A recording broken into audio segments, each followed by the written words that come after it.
சின்ன மருமகள்ல அடுத்து என்ன நடக்க போகுதுன்னு வாங்க பார்க்கலாம். இங்க சாவித்திரி நடத்துற கெடா விருந்துல பார்த்தா யாருமே கலந்துக்காம இருக்க போறாங்க.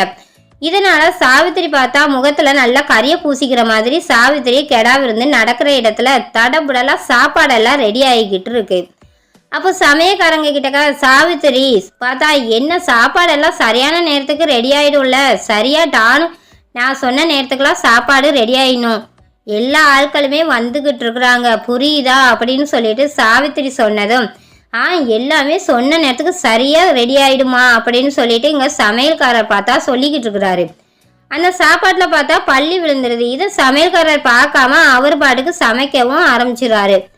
பள்ளி விழுந்த சாப்பாடை பார்த்தா கெடா விருந்துக்கு வந்த 1-2 பேர் சாப்பிட்டுட்டு வாந்தி மயக்கம்னு ஆனதும் இதை பார்த்த ராஜாங்கம் மோகனா அப்பதான் சேது எல்லாருமே என்னாச்சுன்னா அப்படின்னு சொல்லிட்டு எல்லாருமே பதட்டப்பட ஆரம்பிக்கிறாங்க. அப்பதான் சாவித்திரி வேகமா ஓடி வராங்க. என்னையா என்ன ஆச்சு, சமையல்ல என்னையா கலந்து தொலைச்சா அப்படின்னு சொல்லிட்டு சாவித்திரி கேட்கவும், அம்மா சாப்பாட்டுல பள்ளி விழுந்துச்சுமா அப்படின்னு சொல்லிட்டு இங்க சமையல்காரர் சொல்லவும், என்னையா இம்புட்டு அசால்ட்டா நீ சொல்லிக்கிட்டு இருக்க அப்படின்னு சொல்லிட்டு சாவித்திரி கேட்கவும், ஆமாம்மா கவனிக்காம விட்டுட்டேம்மா, கொஞ்சம் கவனக்குறைவோ நடந்து போச்சுமா, அதனால தான் சாப்பிட்டவங்களுக்கெல்லாம் இந்த மாதிரி ஆயிடுச்சுமா அப்படின்னு சொல்லிட்டு இங்க சமையல்காரர் சொல்லிக்கிட்டு இருக்கிறாரு. இந்த செய்தியை பார்த்தா அரசல் புரசலா எல்லா காதுக்கும் போயிடுது. சாப்பிட வந்தவங்கெல்லாம் பார்த்தா பாதி சாப்பாட்டோட எல்லாருமே எந்திரிச்சு போயிடுறாங்க. அங்கே யாருமே சாப்பிட போகாதீங்க, அந்த சாப்பாட்டில் பள்ளி விழுந்துடுச்சான், சாப்பிட்ட எல்லாத்துக்குமே வாந்தி மயக்கம்னு வந்துக்கிட்டு இருக்கான், யாருமே போகாதீங்க அப்படின்னு சொல்லிட்டு இந்த செய்தி தீயா பரவ ஆரம்பிச்சிருது. இங்கே பார்த்தா தமிழ்ச்செல்வியும் வசந்தியும் உட்கார்ந்துருக்குறாங்க. என்னம்மா மொய் விருந்து ஏற்பாடு பண்ணி சாப்பாடெல்லாம் ரெடியாகி ஆறி போகுது, இங்கே யாருமே வரலையம்மா அப்படின்னு சொல்லிட்டு தமிழ் வருத்தத்தோட கேட்கவும், நான் தான் சொன்னேலாடி நீ தான் கேட்கவே இல்லை, ஞாயிற்றுக்கிழமை வேற எல்லாருமே ஓசியாக கிடைக்கிற கறி கஞ்சிக்கு போவாங்களா, இல்லை இந்த வெந்த சொத்தையும் காய்கறியும் சாப்பிட்டுட்டு மொய் செய்ய வருவாங்களா, இதுக்காக தாண்டி நான் உங்ககிட்ட சொன்னேன் ஞாயிற்றுக்கிழமை வேணானே, நீ எங்கடி கேட்ட அப்படின்னு சொல்லிட்டு இங்கே பார்த்தா வசந்தி சொல்லிக்கிட்டு இருக்கிறாங்க.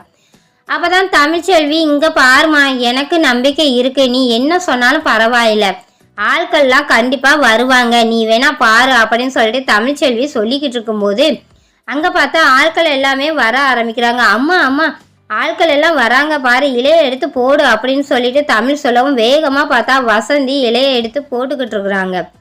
அப்படியே கொஞ்சம் கொஞ்சமாக பார்த்தா நிறைய பேர் வர ஆரம்பிச்சிடுறாங்க. தமிழ்ச்செல்வியோட மொய் விருந்து பார்த்தா நல்லா தடபுடலாக ரெடியாகி நடந்துக்கிட்டு இருக்கு.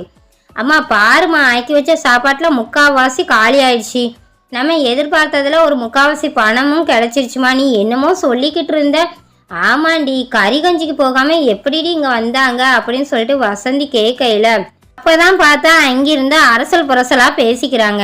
என்ன இங்க கூட்டமா இருக்குன்னு பாக்குறீங்களா, அங்க நடந்துச்சு பாத்தீங்களா கெடா விருந்து, அதுல பள்ளி விழுந்துச்சாமா சாப்பாட்டுல, அதை சாப்பிட்ட நிறைய பேருக்கு வாந்தி மயக்கம் எல்லாம் ஆயிடுச்சாமா, அதனாலதான் யாருமே அந்த பக்கம் போகாம எல்லாரும் இங்க வந்துட்டாங்க அப்படின்னு சொல்லிட்டு பேசிக்கிட்டு இருக்கிறாங்க. நல்ல வேலை ஏதோ கடவுள் புண்ணியத்தில் என்னமோ நடந்து நம்ம நடத்துகிற விருந்த வீணா போயிடுச்சோன்னு நினச்சேன் அப்படின்னு சொல்லிட்டு தமிழ் சொல்லிக்கிட்டு இருக்கிறாங்க. என்னமோ ஏதோ ஒன்றை கெடுத்து விடணும்னு நினச்சி ஒன்றை ஆரம்பித்தாங்க, ஆனால் அது அவங்களுக்கே திரும்பி அமைஞ்சிருச்சு. சரி என்னமோ நடந்துட்டு போகட்டும், நமக்கு தேவை 1 லட்ச ரூபா பணம், அது கிடச்சிருச்சுன்னா நாளைக்கே போய் காலேஜில் கட்டிடலாம் அப்படின்னு சொல்லிட்டு இங்கே தமிழ் சொல்லிக்கிட்டு இருக்காங்க.